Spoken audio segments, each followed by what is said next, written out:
welcome to Politics Tonight. I'm WGN-TV political analyst Paul Lisnek. It's our nightly look at politics around our city, state, and nation. Well, Mayor Lightfoot is on a month-long tour around the city looking for ways to shore up the city's massive budget deficit. She needs to find $838 million before presenting a budget proposal, and that's coming in mid-October. The mayor says she's committed to a graduated real estate transfer tax. She'll change a gambling expansion law to bring in more cash, but it's actually unclear if lawmakers in Springfield are going to play ball with her. Mayor has also floated a possible congestion tax. Today, she tried to lower expectations for there being any one magic fix. For the short term, we will be making some, I think, modest recommendations that address some obvious issues, but just making sure that we have the ability to flow through the city without having day-long congestion is something that inures to all of our benefits. Well, the mayor's not ruling out a property tax increase or laying off city workers, but there is one untapped resource many of you have questions about, and that's Chicago's tax increment financing districts. They're called TIF funds. They're often characterized by some as a slush fund. Like my next guest guy, I think, going to say that. Some of the city hall's pet projects, one report says, TIF districts brought in over $1 billion just last year. Say hi again to Tom Tresser. He's been with us before. He's a longtime activist as well as the co-founder of the Civic Lab in Chicago, the lead organizer for the TIF Illumination Project. Welcome back. Thanks for bringing me on your air. I always got to start with the beginning because people know TIFs, but you never know if you have new viewers. Give me a quick definition. What is a TIF? How does it get created? It's a creature created by the city, run by the mayor, that sucks property taxes off the top of your property tax bill, puts them into a pot, ostensibly for economic development in so-called blighted areas. So it's for building stuff. And so if we didn't have those TIFs, by the way, if they didn't exist, would it be your guess that that money would then, we would take care of our pension problem and the budget deficit of $838 million? Or would that money have found its way somewhere else and we'd still be sitting with the problem? The TIF Illumination Project just released its 2018 report. So there was $1.5 billion, with a B, sitting in the TIF accounts at the beginning of this calendar year. Right. So that's money that did not find its way to the city's treasury, to the parks, and mostly to the schools. So if she were to, I'm not saying she can do this, but if she were to find a way to say, of that $500 million dollars sitting there, give me $900 million of it, we're paying off the debt, She could. we'd be even. As far as I can see, Paul, it's a slush fund controlled by her with the assent of the city council. So yes, in my opinion, she could do exactly that. Now, in fairness to her, these TIFs don't all, many predate her, right? I mean, Yes. Okay, They so all it's do, not 100% of them. Yeah, so she stepped into all She of them. did. But you have some problems with a couple of these TIFs that actually were in her world. She wasn't quite mayor, That's but right. she was just about to be sworn in, and Yeah. she said, whoa, Lincoln Yards, the 78, hold off. That's And they right. didn't hold off for 24 hours.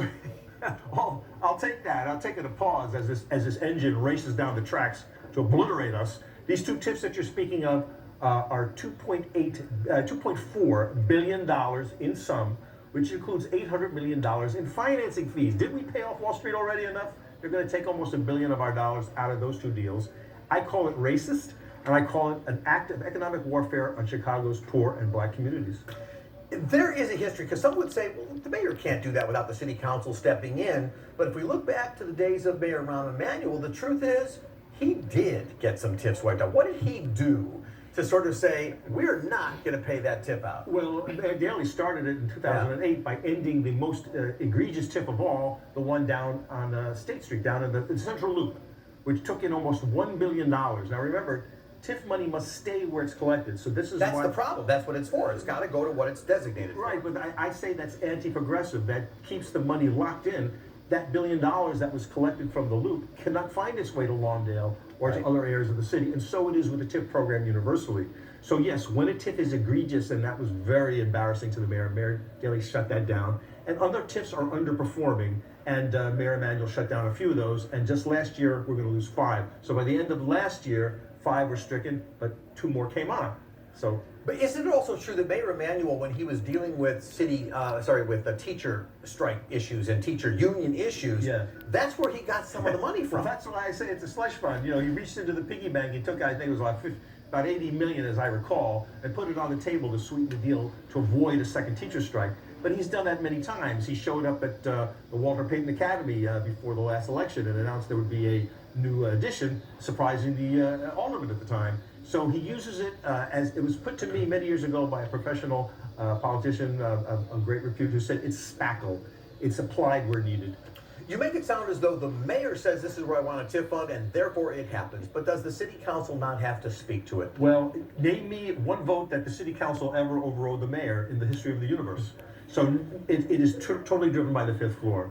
And the mayor's allies and council will accede, and they have, to pretty much everything Mayor Daley said and Mayor Emanuel. Now we'll see. It's a little feistier city council, isn't it? So we're going to look to see if we have a little more independence and what Mayor Lightfoot's posture is to these new feisty aldermen. One of the ways we know for sure that Mayor Lightfoot knows exactly what you think was that she's been having these town halls, and she had one at the Copernicus Center about a week ago or so. You were there. I did. You took the microphone. I did. So there's no doubt the mayor knows what you were thinking. Tell us what happened. Well, she's had a copy of my book, Chicago is Not Broke, Funding the City We Deserve, published by the Civic Lab, for over a year. So she knows where I'm coming from on TIFs, and I regard them as I say, a racist, anti-equity feature of our city that's really time to go. And all I said to her was, look, we just got $1.5 billion sitting in TIF funds. Take that money now, and that'll be one less headache. And return that money right away to the units of government that should have gotten in the first place.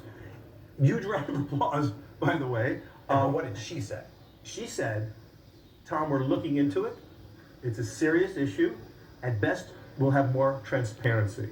I also asked her to end the two racist tips that we just spoke of for Lincoln Yards and Project 78. She didn't say anything about that. Well, because although she had asked them to be held up, they then asked for modifications, which she says were made. She did, so she might have rung a few more concessions for affordable housing or more women or minority contracts. That's possible, but they're still fundamentally unsound, and they're in prosperous parts of the community. They don't need any public subsidy. She didn't speak to that, but when she used the word transparency, that's where my spider sense starts flashing.